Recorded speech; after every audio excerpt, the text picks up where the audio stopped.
Бүгүнкү күндө өлкөдөгү санитардык эпидемиологиялык абал курч бойдон калууда. Лабораториялык тестирлөө борборунун маалыматы боюнча күнүнө 3000ден ашуун адам ПТР анализин тапшырып жатышат. Бул көрсөткүч сентябрь айына караганда 4 эсе көп. Адистердин айтымында, оорунун өсүшүнө өлкөбүздөгү акыркы саясий окуялар таасир этип, адамдар негизги санитардык эрежелерди сакташкан эмес. Буга байланыштуу биз сизге зарыл болгон жеке коргонуу чараларын эскертебиз. Колуңузду самын менен тез-тез жууп, же антисептик менен тазалаңыз. Коомдук жайларда сөзсүз бет кап кийип жүрүңүз жана социалдык аралыкты сактаңыз. Сиздер менен Сөз дарыгерде программасы. Бул жумада биз коронавирусту аныктоо жана алдын алуу боюнча эфирлерди өткөрдүк. Коронавирус инфекциясын аныктоо үчүн керектүү анализдерди жана тесттерди иргеп алдык. Аларга болгон лабораториялардын баалары жана даректери менен да тааныштык. Ошондой эле чет өлкөлөргө болгон сапарлар жөнүндө сүйлөштүк. Бул жана башка суроолорго бүгүнкү Сөз дарыгерде берүүбүзнүн жума жыйынтыгы жооп берет. COVID-19 бул салыштырмалуу жаңы инфекция. Жана аны пандемиянын башталышында аныктоо үчүн ыкчам тесттер колдонулган. Биз аларды колдонуу оңой, бирок так натыйжа бербей турганын белгилегибиз келет. Бирок учурда жүк ташуучу унаалардын айдоочулары санитардык көзөмөл пункттарынан өтүп бара жатканда экспресс тесттердин жардамы менен коронавирус антигенин бар же жок экенин текшерип жатышат. Вирусологдордун айтымында бул коронавирусту аныктоо эмес, алар скрининг изилдөө жасашат. Бул оорунун учурларын аныктоо максатында клиникалык симптомсуз адамдарды алгачкы текшерүүдөн өткөрүү дегенди билдирет. Эгерде экспресс тест терс натыйжа берсе, анда алар башка өлкөгө барууга уруксат берилет. Кайтып келгенден кийин дагы ушундай жол-жобо сакталат. Эгерде оң натыйжа чыкса, адам ооруканага жаткырылып, ПЦР тестин колдонушат. Экспресс тестирлөө дагы Саламаттык сактоо уюмунун алгачкы рекомендацияларында көп көз караштары анча эмес болчу. Анан ушул акыркы сентябрь айында ушул рекомендациясын бүткүл дүйнөлүк саламаттык сактоо уюмунда биз окуп көрсөк, ал жерде ушу экспресс тестирлөөнү дагы ыкманы колдонсо болот деген сунуштар болуп атат да. Эми экспресс тестирлөө бул tesттер дагы ар кайсы өндүрүштөн өндүрүлгөн экспресс tesттер бар. Алгачкы биз Кытай мамлекетинен өндүрүлгөн tesттер менен иштеп көрдүк. Алардын тактыгы бир 58%га чейин түзгөн да. Анан кийинчерээк мынакей бул эми жаңы илдет болуп атпайбы? Баардык эле нерсе жаңы алгачкы изилдөөлөр, алгачкы текшерүүлөр болду да. Анан кийин ушул башка мамлекеттерден өндүрүлгөн, мисалы Батыш мамлекетинен, Нидерландия, мисалы Канададан өндүрүлгөн жакшынакай экспресс тесттер бар экен. Биз апробация кылып көрдүк. Ошол жакшы мындай точностьти, ушу тастыкталган пайызы жогору болгон дагы экспресс тесттер бүгүнкү күндө бар. Аларды дагы уже колдонгонго бүткүл дүйнөлүк саламаттык сактоо уюму дагы ошо көз карашын сунуштаган бир рекомендативный характер сунуштарын берип атат деп. SARS-CoV-2 жаңы вирусун аныктоонун эки ыкмасы бар. Биринчи ыкма полимераздык тизмектүү реакциясына негизделген. ПТР тести инфекциянын козгоогучун аныктоонун түздөн-түз ыкмаларына кирет. Ал мурун же ооз көңдөйүнөн алынган мазоктун негизинде вирустун РНК-сын аныктайт. Ал эми ИФА ыкмасы вирустун өзүн эмес, иммундук системанын инфекцияга болгон реакциясын көрүүгө мүмкүндүк берет. ПТР тести жогорку сезгичтикке ээ.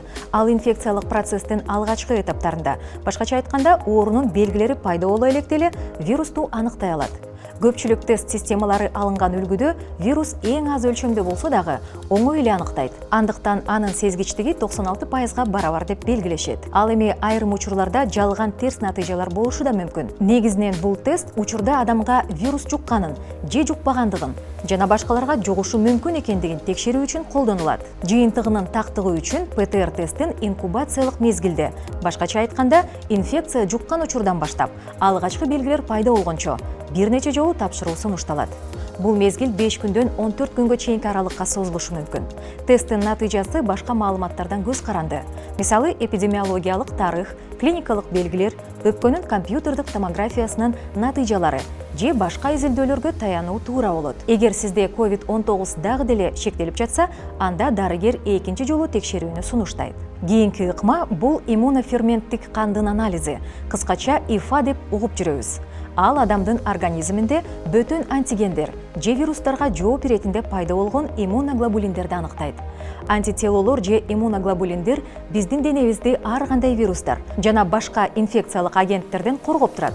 Адамдын иммундук системасы ушунчалык акылдуу болгондуктан организмге ар кандай инфекциялардын козгогучтары киргенде белгилүү бир белокторду өндүрө баштайт. Алардын максаты ушул инфекцияны жок кылуу жана аны эстеп калуу. Патоген менен кайрадан жолукканда антителолор тез жана көп өлчөмдө өндүрүлүп, организмге эч кандай зыян келтирбестен аларды жок кыла алышат. Иммуноферменттик анализде кан тапшырылып, ал аркылуу иммуноглобулиндин М жана G класстарын аныкташат. Натыйжада оорунун бар экендигин же ооруп өткөнүн жана адамга SARS-CoV-2 үчүн иммунитеттин пайда болгонун аныктоо мүмкүн. М классындагы иммуноглобулиндер бул организмдин вируска болгон биринчи иммундук реакциясы учурунда пайда болгон антителолор. Бул учурда оору уланып жаткандыгын билдирет. G классындагы иммуноглобулиндер кийинчерээк өндүрүлүп, узак убакытка чейин сакталат. Анын көрсөткүчү адамдын буга чейин коронавирус менен ооруганын көрсөтөт. Демек, изоляция, кайра дарылоо талап кылынбайт. Бирок кайталанбашы үчүн бардык сактануу чараларын кармоо керек. ПЦР-тест нужен для тех, кто путешествует, да? Выезжает на командировки, улетает куда-либо, с тем самым предотвращение заражения других, так сказать, распространения в популяции человеческой. Вот. Либо если режимные объекты, например, если куда-то на вахтовые, так сказать, методы работы уезжают, тем самым то же самое предотвращение. В основном это предотвращение эпидемиологической ситуации, да? Вот, распространения вируса. Вот. Ну и плюс выявление заболевания у человека в данный момент и его изоляция от общества. Если человек, например, болеет диабетом, у него сахарный диабет, или возрастная категория выше 50-60 лет, вот, есть какие-то сердечно-сосудистые заболевания. Вот. В данном случае рекомендовано сдавать ПЦР-тесты, чтобы предотвратить более тяжелое течение ковида. Насколько в процентном соотношении достоверны ПЦР-анализы? Если в секреции биоматериала точно присутствует вирус, мы его обязательно 100% выявим. В случае с ковидом с момента инфицирования до появления первых клинических проявлений уходит 5 дней. Да? С активной фазы, то есть уже идет репликация вируса, он активно болен и так далее. Вот. В течение 7-8 дней активируется так сказать, иммунный ответ. Вот. Плюс еще к тому же вирус спускается в нижние дыхательные пути, он может уходить в желудок, уже там, так сказать, в кровь и так далее. То есть с верхних путей он может уйти в более нижние пути. То есть просто его там нет уже, он уходит туда дальше, да, ниже поражения. Да. Ага. Вот. И, соответственно, мы наблюдаем такую картину, что ложно-отрицательный, так сказать, показатель, исходя из того, что вирус либо ушел, либо иммунитет уже активизировался, он начал его активно уничтожать. Вот. Либо он будет выделять в каких-то моментах, для этого берется и 3 ПЦР, вот, чтобы точно мы знали, что человек болен или не болен в данный момент. Вот. Ну, вот, как-то так. Бүгүнкү күндө 12 мамлекеттик лаборатория ПТР тестин өткөрүүдө. Алар республика боюнча жайгашкан. Коронавирустук инфекциянын жайылышын алдын алуу үчүн мамлекеттик лабораторияларда ПТР анализдери акысыз жүргүзүлөт. Анткени алар бизге гуманитардык жардам түрүндө же тендер аркылуу сатылып алынат. Биз негизинен Россия, Түркия, Кытай жана Түштүк Корея өндүрүшүнүн тесттерин колдонобуз. Милдеттүү түрдө албетте ушул жаңы тажы вирусунун инфекциясына чалдыккан адамдар ПЦР тестилөө өткөрүлөт жана ушул адамдар менен чукул контакт болгон жарандарды албетте милдеттүү түрдө ПЦР тестилөө өткөрөт да. Эмнеге дегенде ушул өз убагында аныктап, канча адам контакт болду, канча адамга жукту, бул эми өзүңүздөргө белгилүү, баарыбыз эле уже билип калдык. Биздин жарандар бул аба жолу менен көбөйүп, жанагы жуккан дарт илдети, бул бат тез жайылат, бул дарт. Ошондуктан ушу аба менен дем алганга эч кимге бөгөт кое албайбыз. Ошон үчүн бул аба аркылуу жуккандан кийин тез жайылган дарт болгонго байланыштуу бул бат жугат. Ошон үчүн канча адамга контакт болду, ошонун баарын тез убакытта изилдөө жүргүзүш керек. Албетте эми бүгүнкү күндө ушул госпитализация болуп аткан учурда албетте ал жерден дагы ПЦР тесттери өткөрүлөт. Анан ошо 13 лаборатория республика боюнча ар бир областта бирден лаборатория уюштурганга жетише алдык. Ошо ар бир областта бар. Мисалы Чүй областында 2 лаборатория бар. Бул Ысык Атада бирөөсү Жайыл районунун сынап өткөзөмөлдөө борборунда, Нарында бир лаборатория бар, Таласта, Ош Баткен, Жалабатта. Анан ошо Бишкек шаарында мына Чолпон Атада туристтик сезон башталганга байланыштуу дагы ушул Чолпон Атадагы июндүн башында лаборатория уюштурулганга жетиштик. Анан эми шаарда, Бишкек шаарында бүгүнкү күндө 4 лаборатория иш алып барып атат. Бул Бишкек шаардык сынап өткөзөмөлдөө борборунун лабораториясы, Центр карантиндик особо опасных инфекций лабораториясы жана кургагучуга каршы улуттук референс лабораториясы да ушул бүгүнкү күндө Таджи вирусун аныктаганга изилдөөлөр жүргүзүп атат да. Кыргызстандыктар өлкөдөн эч кандай чектөөсүз чыга алышат. Бирок башка мамлекеттер дүйнөдөгү эпидемиологиялык кырдаалга байланыштуу айрым эрежелерди киргизишкен. Россияга биздин жарандар бир гана өз өлкөсүнүн аба жолдору аркылуу кире алышат. Россия Федерациясына болгон аба каттамдарды жумасына бир жолу Аэрофлот жана авиатрафик авиакомпаниялары жүргүзүп жатышат. Бул учурда Кыргызстандын жарандары үчүн Россия Федерациясына кирүүгө чектөө жок. Ал эми чартердик рейстер менен учууда айрым жарандарга тиешелүү документтердин негизинде уруксаат берилген. Аларга жакын туугандары Россиянын жарандары, медициналык жардамга муктаж болгондор, мекендештерди көчүрүү мамлекеттик программасынын катышуучулары жана Россия Федерациясында жашоого уруксаты барлар кирет. Казакстанга аба каттамы менен чектөөсүз учсаңыз болот. Казакстан Республикасынын аймагына унаа менен кирүү төмөнкү учурларда гана мүмкүн. Эгерде сиздин жакын туугандарыңыз Казакстандын жарандары болсо, сизге медициналык жардам керек болсо, акыркы сапарга узатуу зыйнатына бара жатсаңыз жана Казакстан Республикасында жашоого уруксатыңыз бар болсо, ар бир учурда тастыктоочу документтер көрсөтүлүшү зарыл. Ал эми Өзбекстанга учак же унаа менен жетип, чектөөсүз кирип чыга аласыз. Унаалар Кыргыз-Өзбек чек арасында Достук, Кызыл Кыя жана Кадамжай өткөрүү пункттары аркылуу гана өтүшөт. Кытайга аба жолу менен кирүү азырынча мүмкүн эмес. Унаалар үчүн 2 өткөрүү пункту бар: Иркештам жана Торугарт. Бирок азырынча жүк ташуучу унаалардын айдоочулары гана чек арадан өтө алышат. Бул өлкөлөрдөн тышкары Түркия, Бириккен Араб Эмираттары жана Египет Кыргызстандан туристтерди кабыл алып жатышат. Европа өлкөлөрү дагы биздин жарандарды киргизип жатат. Бишкек шаарынын түз аба каттамдары жок болгондуктан, эгер сизде виза бар болсо, анда Стамбул аркылуу транзит менен учсаңыз болот. Түркиядан сырткары аталган өлкөлөрдүн бардыгы ПТР тестинин тест жыйынтыгын талап кылышат. Аны чет өлкөгө киргенге чейин 72 саат аралыгында алыш керек. Тесттин жыйынтыгы Кыргызстандагы аккредитацияланган лабораториялар тарабынан чыгарылып, талап кылынган өлкөлөргө англис тилинде мөөр басылышы керек. Кыргыз Республикасынын Саламаттыкты сактоо министрлигинин алдындагы лабораториялык текшерүү борборунун маалыматы боюнча 2 мамлекеттик лаборатория аккредитациядан өткөн. ПТР анализдерин улуттук вирусологиялык маалымдама лабораториясында жана улут аралык вирусологиялык лабораториясында тапшырууга болот. Бул мекемелерде ПТР анализинин баасы 1574 сомду түзөт. Башка мамлекетке баратканда чек арадан, башка пропуск жерден вообще авиалиниялардагы талап кылып атат да ушул анализдердин жыйынтыктарын. Ушу 2 лабораториядан анализдердин жыйынтыктарын ала берсеңиздер болот. Биз үзгүлтүксүз иш алып бара беребиз жана результаттарын сырткы иштер МИД аркылуу, Министерство иностранных дел аркылуу уже баарына бердик.